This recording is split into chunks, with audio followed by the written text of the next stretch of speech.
주님의 은총과 평화가 예배하는 우리 가운데 함께 하시기를 바랍니다. 늘 귀한 정성으로 말씀을 나누기 전 우리의 마음밭을 갈아주는 귀한 은혜를 주시는 시온 찬양대 다시 한번 고마운 마음을 전합니다. 오늘은 예수님께서 십자가가 기다리고 있는 줄 알면서도 예루살렘 성으로 들어가신 종려 주일입니다. 십자가가 기다리고 있는데도 그곳을 향해서 걸어가시는 예수님의 마음은 어떠셨을까? 만약에 내가 어린 나귀를 타시고 예루살렘 성으로 들어오시는 예수님을 보았다면 나는 그 예수님을 어떻게 생각했을까? 돌아보게 됩니다. 우리가 잘 아는 복음 성가 중에 기도할 수 있는데 왜 실망하십니까? 이런 복음 성가가 있습니다. 우리 한번 가사를 잠깐 보면 아마 익숙한 가사일 거라고 여겨집니다. 기도할 수 있는데 왜 걱정하십니까? 기도하면서 왜 염려하십니까? 기도할 수 있는데 왜 걱정하십니까? 기도하면서 왜 방황하십니까? 주님 앞에 무릎 꿇고 간구해 보세요. 마음을 정결하게 뜻을 다하여 기도할 수 있는데 왜 걱정하십니까? 기도하면서 왜 염려하십니까? 복음성가 가사라기보다는 우리에게 전하는 따뜻한 권면의 말씀이라고 여겨집니다. 생각해 보면 기도라는 말과 가장 잘 어울리는 말이 있다라고 하면 응답이라는 말이 아닐까 생각됩니다. 응답받는 기도. 그 말은 그 말 자체가 은혜롭게 여겨질 만큼 이제 더없이 자연스럽기도 하고 익숙하기도 하고 또 고맙게 여겨지는 말이 됩니다. 조지 뮬러 목사님은 평생 동안 5만 번을 기도 응답을 받으셨다라고 합니다. 여러분들은 몇 번이나 기도 응답을 받으셨을지요? 지금까지 살아오면서 여러분이 받은 기도의 응답 중에서 가장 큰 응답은 무엇이었을지요? 반면에 이 응답이라는 말이 기도와 가장 잘 어울리는 말이라고 한다면 반면에 기도와 관련해서 가장 마음 아픈 말이 있다면 거절이라는 말이 아닐까 생각이 듭니다. 거절당한 기도. 이 말은 참 쓸쓸합니다. 실망을 넘어서 아픔으로 다가옵니다. 어떤 때는 너무나 마음이 아파서 잠을 잊고서 기도하기도 하고 눈물로 기도하기도 하고 때로는 무릎을 꿇고 두 손을 들고 기도를 드렸음에도 불구하고 내가 드린 기도가 응답받지 못하면 아무리 믿음이 좋은 사람이라 할지라도 내상을 입기가 쉽습니다. 오늘 성서 1과 본문으로 주어진 이 본문 속에는 십자가를 앞둔 예수님께서 겟세마네 동산을 찾아 기도하시는 내용이 담겨 있습니다. 우리가 잘 알고 있는 것처럼 예수님은 공생애를 시작하실 때 기도로 시작을 하셨습니다. 40일을 광야에서 기도하심으로 하나님 나라 일을 시작하셨죠. 이렇게 기도로 시작하신 하나님 나라 사역을 지금 예수님은 기도로 마치시려고 합니다. 십자가를 앞두고 또다시 기도하고 계십니다. 우리도 그럴 수 있다면 얼마나 좋을까 하는 생각을 합니다. 하루를 시작하는 것이 기도요, 하루를 마감하는 것이 기도가 된다면 어떤 일을 시작하든 기도로 시작하고 어떤 일을 마치든 기도로 마칠 수 있다면 우리가 이 세상에 태어날 때 누군가가 우리를 바라보면서 정말 기쁨의 감사 기도를 드렸던 것처럼 이 세상을 마치는 그 시간에 우리가 마음을 다하여 감사하는 기도를 드릴 수 있다면 모두가 아름답고 소중한 일이 아닐까 생각하게 됩니다. 겟셋마네 동산을 오르실 때 예수님은 세 제자와 함께 오르십니다. 특별한 순간에 함께 했던 세 명의 제자가 있었는데 베드로와 야고보와 요한이 그들입니다. 대부분 예수님께서는 홀로 기도하셨습니다. 새벽 미명에 홀로 깨어 일어나 어디 조용한 곳을 찾아서 한적한 곳을 찾아 기도하셨던 것이 예수님이셨습니다. 그런데 겟셋마네 동산을 찾으실 때는 왜 세 제자들과 함께 겟셋마네 동산을 찾으셨던 것일까요? 오늘 본문 33절, 34절에 그 이유가 담겨져 있는데 십자가를 앞둔 예수님은 너무나도 마음이 괴로우셨습니다. 마침내 동행하는 세 제자에게 예수님이 속내를 털어놓으십니다. 내 마음이 근심에 쌓여 죽을 지경이다. 너희는 여기에 머물러서 깨어 있어라. 저는 예수님이 이렇게 약해지신 모습을 본 적이 없습니다. 어떤 순간에도 흔들림이 없었던 예수님이셨지만 막상 십자가의 시간이 다가오자 내 마음이 근심에 쌓여 죽을 지경이니 너희는 여기에 머물러서 깨어 있어라.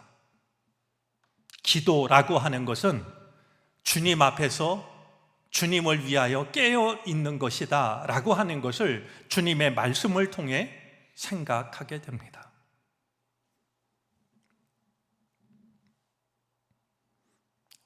십자가의 시간이 다가오자 충분히 알고 계셨음에도 불구하고 예수님조차 감당하기 힘들 만큼 힘들고 괴로워하십니다. 예수님의 당부와는 달리 오늘 본문 속의 제자들은 깊은 잠에 빠져들고 맙니다.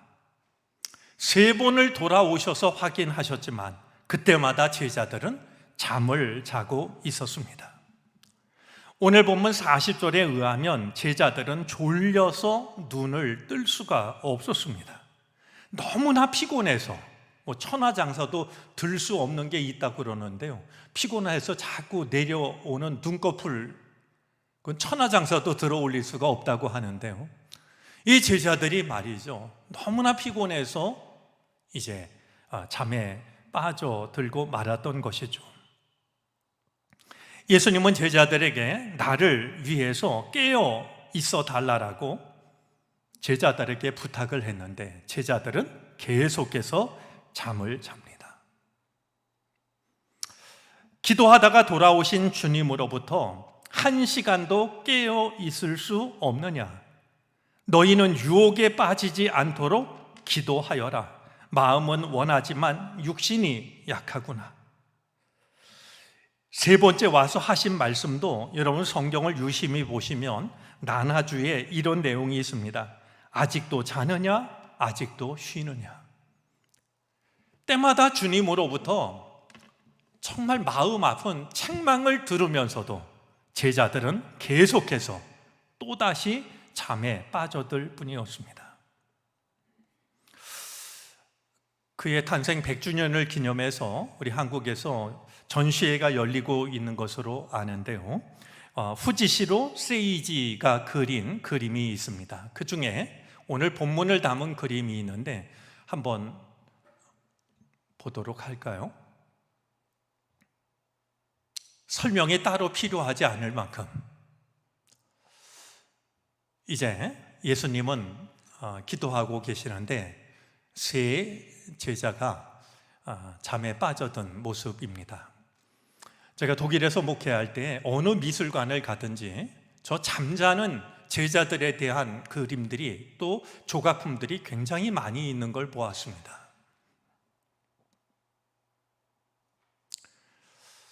이 말씀을 생각하면 또 저런 그림을 보면 마음이 민망해지고 부끄러워집니다. 제자들을 비난하기에는 저 제자들의 모습이 지금의 내 모습 아닐까? 지금의 우리들 모습 아닐까 하는 생각이 들기 때문입니다. 주님은 십자가를 앞두고서 나를 위해 기도해 달라고 그렇게 요청하고 있는데, 주님 가장 가까운 곳에서 잠에 빠져버렸던 저 세 제자들의 모습은 제자들의 모습이 아니라 오늘 우리들의 모습이라는 생각을 떨쳐버릴 수가 없습니다. 영락없이 우리들의 자화상이라는 생각이 듭니다. 결국 예수님께서는 홀로 기도하십니다. 엄밀한 의미에서 모든 기도는 하나님 앞에서 홀로 드리는 것입니다. 특별히 십자가를 앞둔 기도는 더욱 그러합니다. 예수님께서는 제자들과 조금 떨어져서 땅에 엎드리십니다. 저 화가가 그린 그림은 서 계신 것처럼 보였는데요, 오늘 본문 속에 예수님은 땅에 엎드려 기도하십니다. 기도는 마음이 중요하다라고 하지만 저는 그렇게 생각하지 않습니다. 물론 마음은 중요한데요, 태도도 중요합니다. 어떤 태도로 기도하느냐라고 하는 것은 결코 가벼운 문제가 아닙니다. 예수님조차도 땅에 엎드려서 기도하고 계십니다. 누가복음 22장 44절에는 예수님이 얼마나 간절하게 기도하셨는지를 이렇게 전하고 있습니다. 예수께서 고뇌에 차서 더욱 간절히 기도하시니 땀이 핏방울 같이 되어서 땅에 떨어졌다.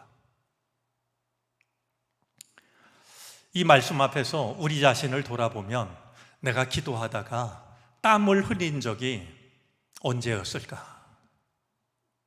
땀이 핏방울처럼은 아니더라도 기도하다가 땀이라도 흘려본 그런 시간이 언제였었나 돌아보게 됩니다. 겟셋마네라는 자체가 기름을 짜는 틀이라는 뜻인데, 마치 주님께서는 기름틀에 자기의 전 존재를 집어넣은 것처럼 땀을 핏방울처럼 흘리며 기도하신 것입니다. 어떤 기도였기에 땀을 흘리면서, 그것도 핏방울처럼 흘리면서 기도하신 것일까요? 본문 속에는 3번이나 거듭해서 드렸던 예수님의 기도가 담겨져 있습니다. 34절 말씀인데요, 아빠, 아버지께서는 모든 일을 하실 수 있으시니 내게서 이 잔을 거두어 주십시오.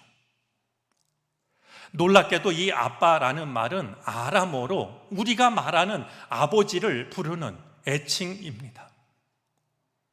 주님은 간절한 마음으로 아버지의 이름을 부르면서 아버지께서는 모든 일을 하실 수 있으니 내게서 이 잔을 거두어 달라고, 십자가를 지지 않을 수 있게 해 달라고 기도를 드리셨습니다.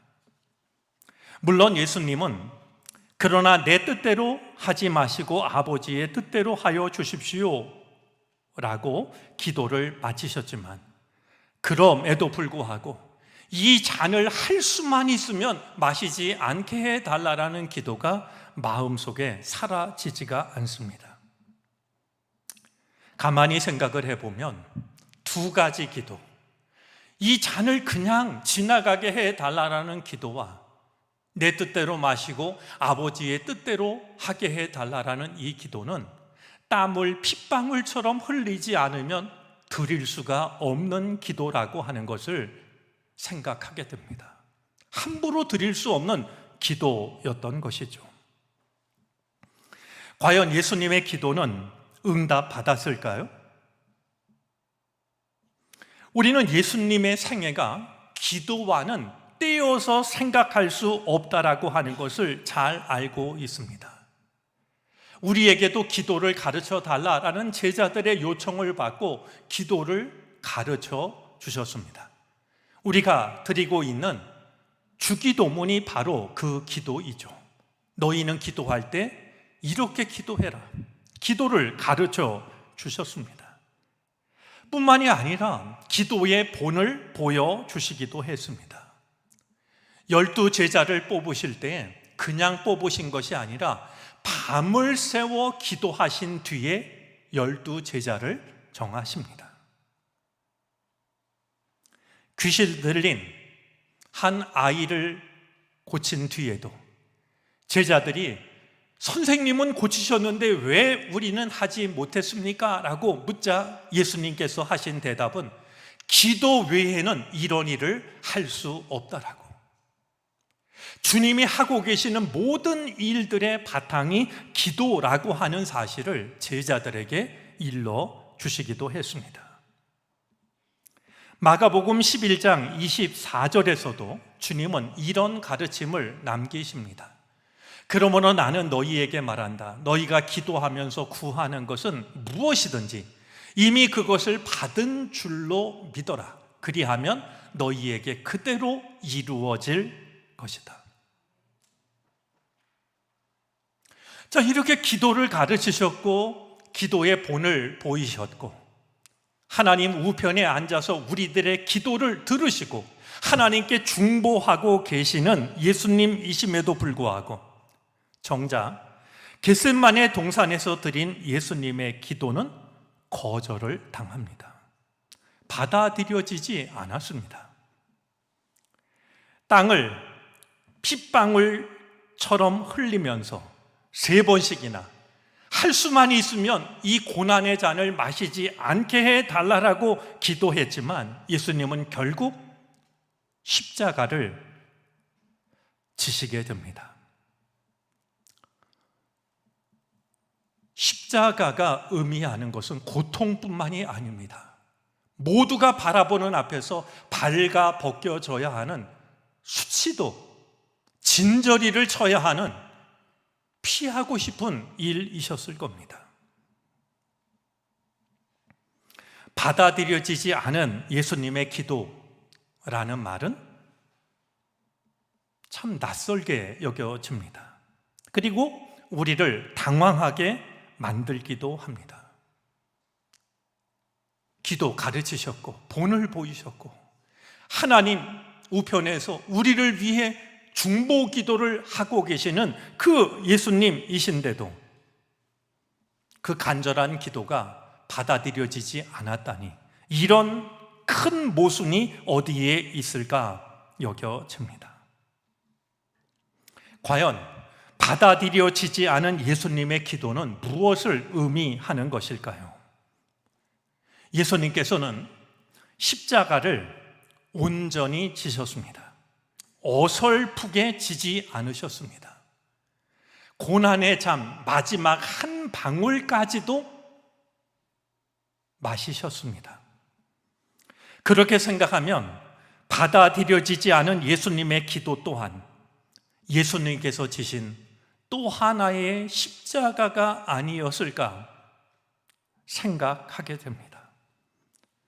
할 수만 있으면 그냥 지나가게 해달라고 3번씩이나 기도했던, 땀을 핏방울까지 흘리시며 드렸던 기도가 응답되지 않음으로 인하여서 하나님의 뜻이 이루어집니다. 내가 간절히 구한 것이 거절당함으로써 나보다 크신 하나님의 뜻이 이루어졌던 겁니다. 때때로 우리들에게도 같은 순간이 찾아옵니다. 예수님처럼 땀을 핏방울처럼 흘리며 기도하는 것은 아니라 할지라도 때때로는 목이 쉬도록 기도하기도 하고 먹는 것을 잊어버리고 기도하기도 하고 무릎이 저리도록 간절히 기도하지만 우리가 드린 기도가 응답받지 못할 때가 있습니다. 하지만 예수님을 통해서 생각하게 됩니다. 바로 그 순간이야말로 믿음이 흔들려야 하는 시간이 아니라 오히려 믿음이 정말로 필요한 순간이라는 사실입니다. 믿음의 용기가 필요한 때입니다. 비록 내가 바라고 원하는 일이 내가 바라고 원하는 대로 이루어지진 않았지만 나보다 크신 하나님의 뜻이 이루어지고 있다라고 하는 것을 받아들일 수 있는 믿음과 믿음의 용기가 필요한 것입니다.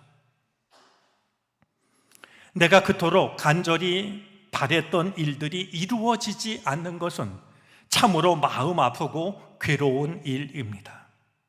하지만 우리에게는 그것이 전부가 아니라고 하는 것을 생각할 수 있는 믿음이 필요합니다.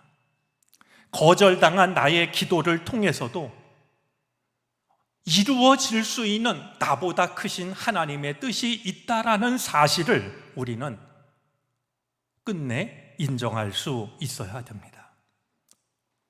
결국 주님은 내 뜻을 내려놓고 아버지의 뜻을 따름으로 모두를 구원하시려고 하는 하나님의 뜻을 이루시게 됩니다.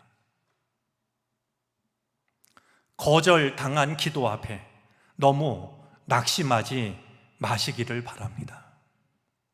당장은 마음이 아파서 눈물이 흐르겠지만 눈물 너머에 있는 하나님의 뜻을 믿음으로 바라볼 수 있게 되기를 바랍니다. 요즘 제 책상 앞에 놓고 자주 바라보는 그림이 한 가지 있습니다. 한번 같이 보도록 할까요? 그림이 잘 전달되는지 모르겠는데요. 십자가가 있고 누군가가 그 십자가를 안아주고 있는 그림입니다. 우리가 십자가를 질 때 외롭기도 하고 마음이 아프기도 합니다. 그러나 그것이 전부가 아니라 그런 우리를 주님께서는 안아주고 계십니다. 나보다 크신 하나님의 뜻을 이루기 위해 내 뜻을 내려놓는다라고 하는 것은 그것이 십자가입니다. 십자가는 액세서리가 아니라 내가 바라는 것이 있지만 나보다 크신 하나님 앞에 내가 원했던 그것을 내려놓는 것이죠.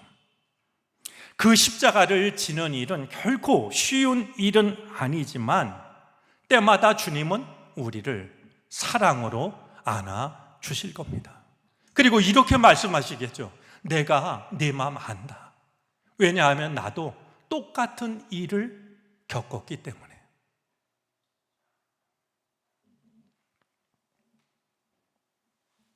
우리보다 먼저 거절당한 기도의 아픔을 겪으신, 그리고 그것을 통해서 나보다 크신 하나님의 뜻을 믿음으로 받아들였던 이 주님을 우리가 마음으로 모시고 그 주님의 마음을 우리가 닮아갈 수 있었으면 좋겠습니다. 거절당한 기도, 그것이 끝이 아니라 그것을 통해서 이루어질 하나님의 뜻이 있다라고 하는 것, 그것을 받아들이는 것이 십자가라고 하는 것, 우리가 다시 한번 믿음으로 받아들이고 때때로 나의 기도가 이루어지지 않을 때마다 내 뜻보다 더 크셨던 하나님의 뜻을 바라볼 수 있는 우리 모두가 되어질 수 있기를 바랍니다. 기도드리겠습니다.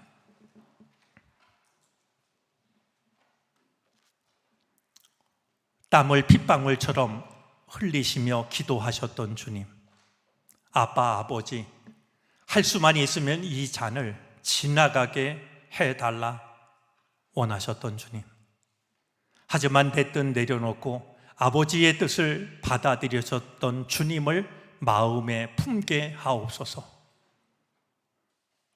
우리가 드린 기도가 거절당할 때마다 낙심하지 않게 하여 주시고 나보다 크신 주님을 바라보게 하옵소서. 예수 그리스도의 이름으로 기도를 드립니다.